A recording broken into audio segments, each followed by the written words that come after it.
தஞ்சை புன்னைநல்லூர் மாரியம்மன் கோவில் உண்டியலில் காந்தம் வைத்து நூதன முறையில் நாணயம் திருட முயன்ற இளைஞரின் வீடியோ வெளியாகியுள்ளது. அந்த காட்சிகளை பார்க்கலாம்.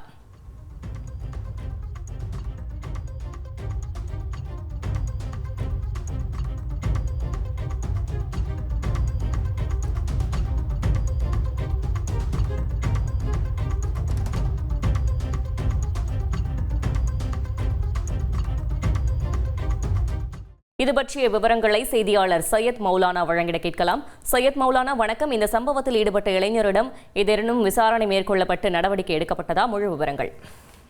தஞ்சையை அடுத்த புன்னைநல்லூர் மாரியம்மன் கோவில் பிரசித்தி பெற்ற கோவிலாகவும் பல்வேறு சிறப்புகள் வாய்ந்த புன்னைநல்லூர் மாரியம்மனை தரிசிக்க தினமும் உள்ளூர் மட்டுமின்றி வெளி மாவட்டம், வெளி மாநிலம், வெளிநாட்டிலிருந்து ஏராளமான பக்தர்கள் வந்து செல்கின்றனர்.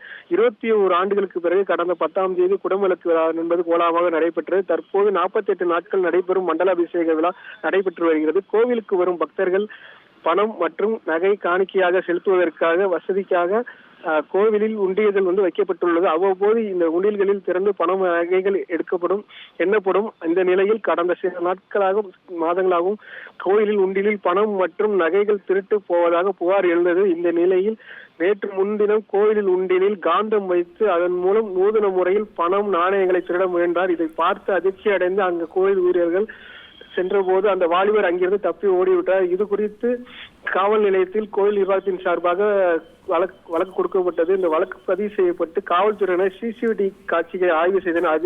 அதில் ஒரு வாலிபர் காந்தத்தை வைத்து உண்டியிலிருந்து நூதன முறையில் பணம் திருட முயன்றது தெரிய வந்தது. உடனடியாக அந்த நபரை சிசிடிவி காட்சிகளை வச்சு விசாரித்த போது கமிஷனரை சேர்ந்த கங்காபுரம் மேலத்தெருவை சேர்ந்த ஐயப்பன் என்பது தெரிய வந்தது. இதனை அடுத்து ஐயப்பனை பிடித்து விசாரணை செய்து வருகின்றனர்.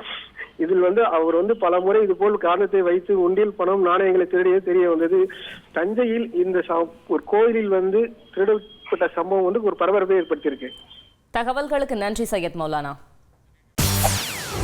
செய்திகளை உடனுக்குடன் தெரிந்து கொள்ள உடனே சப்ஸ்கிரைப் பண்ணுங்க.